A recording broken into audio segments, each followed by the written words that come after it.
अस्सलाम वालेकुम जी, क्या हाल है आप सबके। उम्मीद है सब खैरियत से होंगे। आज आपके लिए बड़ा ज़बरदस्त सा एक नुस्खा लेके आई हूँ, टोटका लेके आई हूँ, जो कि आप इजीली घर में बना सकते हैं 3 इंग्रेडिएंट्स के साथ। और इसके लिए सबसे पहले चाहिए अर्के गुलाब, और इसके साथ ही चाहिए हमें ग्लिसरीन, ठीक है।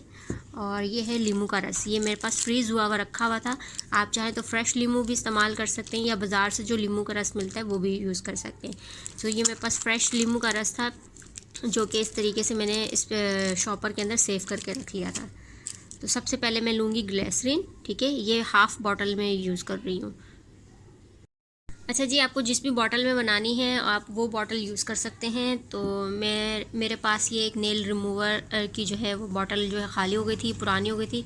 स्क्रैच करके इसका स्टिकर मैं उतार दूँगी, क्योंकि ये यहाँ से थोड़ा सा ख़राब भी हो रहा था। तो आप चाहें तो कोई भी सी भी बॉटल आप यूज़ कर सकते हैं। तो ये हाफ़ जो है यानी तीनों चीज़ों का हम वज़न लेना है, ठीक है। जितना आप ग्लिसरीन लेंगे उतना ही अर्के गुलाब लेना है, और उतना ही लीमू का रस लेना है। तो यहाँ से आधी जो है यहाँ तक जो है ये मैं ग्लिसरीन से फिल कर लेती हूँ। जी व्यूअर्स, ये देखें, ये मैंने इसके अंदर हाफ़ जो है वो ग्लिसरीन शामिल कर लिया। आप देख सकते हैं कितनी ग्लिसरीन शामिल की। अब जितनी मैंने ये ग्लिसरीन शामिल की, इतना ही इसके अंदर लीमू का रस शामिल करूँगी।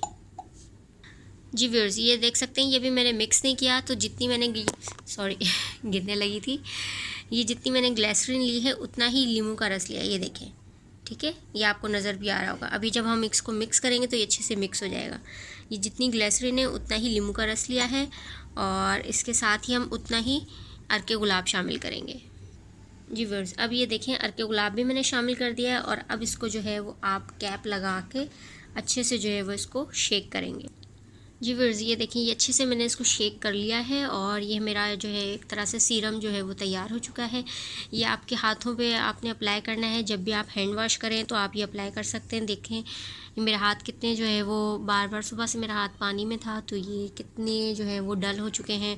स्किन जो है ये देख सकते हैं कितनी रफ़ हो रही है। कलर भी जो है वो धूप में बैठने की वजह से जो है वो डिम हो रहा है। तो ये आप क्या करेंगे, इसको आपने रोज़ाना जो है बार बार जब भी आप हाथ गीले करें या हाथ धोएं, ये आपने दिन में कई दफ़ा इस्तेमाल करना है। इससे ये होगा कि आपके हाथ नरम मुलायम हो जाएंगे, आपको किसी भी क्रीम की या लोशन की भी ज़रूरत नहीं पड़ेगी। और दूसरा ये है कि आपकी जो जिल्द का रंग है ये उसको भी निखारेगा, यानी कि हाथों का और पाँव का रंग भी जो है वो साफ़ होगा इससे, ठीक है। ये मैं आपको अप्लाई करके भी दिखाती हूँ अपने एक हाथ पे, ठीक है, और दूसरे हाथ का भी रिज़ल्ट दिखाती हूँ आपको। वीडियो मैं ख़ुद बना रही हूँ तो इसलिए सारी वीडियो को एक साथ रिकॉर्ड करना थोड़ा पॉसिबल नहीं है। सो इसीलिए जो है वो मैं इसको इस तरीके से आपको कट करके दिखा रही हूँ। तो ये खैर आप देख सकते हैं।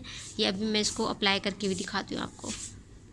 ये इतनी सी क्वांटिटी में मैंने सीरम लिया है, और इसको अच्छी तरीके से मैंने यूँ हाथों पे अच्छे से अप्लाई करना है। ये देखें, इस तरीके से आपने अच्छे से मलना है हाथों को। मेरे हाथ काफ़ी रफ़ हुए हुए थे, और अब आप देखिएगा कि ये सीरम लगाने के बाद ये कितने नरम मुलायम जो हैं आपको नज़र आएंगे, ठीक है। इसको अच्छे से अंदर भी अच्छे से इसको अच्छे से जो है वो मसाज कर लेंगे, इस तरह से उंगलियों पे, नाखूनों के इर्द गिर्द से। और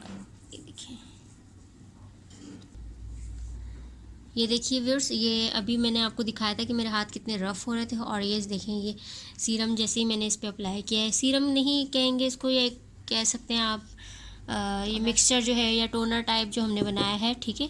ये देखिए, ये मैंने अप्लाई किया और मेरे हाथ देखिए कितने जो है वो सॉफ्ट हो गए। ये देखिए, पहले जो है वो किस तरीके से जो है रफ़ हो रहे थे, फटे हुए लग रहे थे, और अब देखें कितने रफ़ नहीं लग रहे, और कितने नरम जो है वो सॉफ्ट सॉफ्ट से लग रहे हैं, ठीक है। ये आपने अप्लाई करना है। इससे जो है आपके जो जिल्द का कलर है, जो डार्क हिस्सा हो चुका है, वो भी सही हो जाएगा। और ये जो है आप चेहरे पे भी अप्लाई कर सकते हैं, लेकिन उन लोगों के लिए है जिनको लेमन से एलर्जी नहीं है, ठीक है। कुछ लोगों को लेमन चेहरे पे लगाने से एलर्जी हो जाती है, तो उन लोगों के लिए ये नहीं है। जिसको नहीं होती तो वो आप ये चेहरे पे भी डायरेक्ट अप्लाई कर सकते हैं, इसका कोई नुकसान नहीं होगा, ठीक है जी। सो कैसी लगी आपको ये छोटी सी वीडियो। उम्मीद है आपको ये वीडियो पसंद आई होगी। अगर अच्छी लगी और ये आप घर पे बनाएं, अगर ये आपको पसंद आया है और आपको लगा है कि वाकई ये कोई काम की चीज़ आपको बताई गई है, तो हमें प्लीज़ कमेंट बॉक्स में ज़रूर बताइएगा। अपने व्यूअर्स जो हैं अपने शेयर कीजिएगा हमारे साथ। तब तक के लिए हमें दें इजाज़त। अल्लाह हाफ़िज़।